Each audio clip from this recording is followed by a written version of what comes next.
Question 1, part 2 is asking us to calculate several functions. Part A wants us to get the optimal policy for an agent in this world. So we'll start with this one. First of all, what is a policy? Well, you can think of it as the suggested actions that an agent should do in all given states.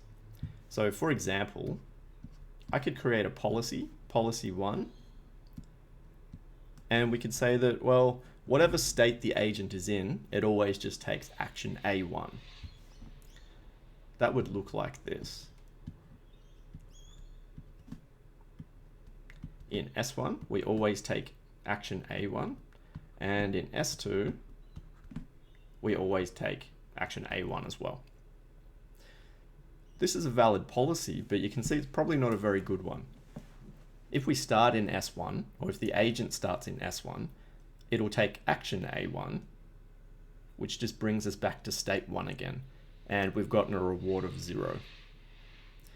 Under this policy, it seems like the agent would never even get to S2, so it would continually just collect a 0 reward over and over again. So this kind of shows you that there could be any number of policies for an agent to follow, but what we're mostly interested in is the optimal one, the best one. And if we look over here to the tutorial question, we can see this pi star. This means the optimal policy. At a basic level, it's just saying the optimal policy is going to tell the agent which action to take in a given state, which maximizes its reward. So because this is a small world that we've drawn, we can kind of just get the optimal policy from visual inspection. If we look closely, we'll notice that we've got a reward of 5 down here in this transition from S1 to S2. All the rest of the rewards are quite small. We've got 0, -1, and 1. So it's kind of a hint that the optimal policy is going to include this transition from S1 to S2. And if we're beginning in S1, the only way to get over there is to take this initial -1 hit. So if we begin in S1, we take action A2, it means we travel over to state 2 while we get the -1 penalty. But now once we're here, we can take the A2 action again, which transitions us back to state 1. But you can see we've collected this 5 reward here, which massively offsets this initial -1 that we got. So if we look at other potential policies that agent could be following, it's pretty clear that none of them will beat this always choosing A2, going around in a circle, collecting -1, 5, -1, 5. For example, we could use the policy 1, which we talked about a second ago.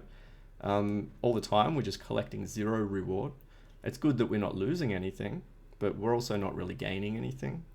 So that can't be the optimal policy. We could travel from S1 over to S2 and then continually rack up this +1 here by just going from state 2, choosing action 1 continuously. +1, +1, +1 at each time step.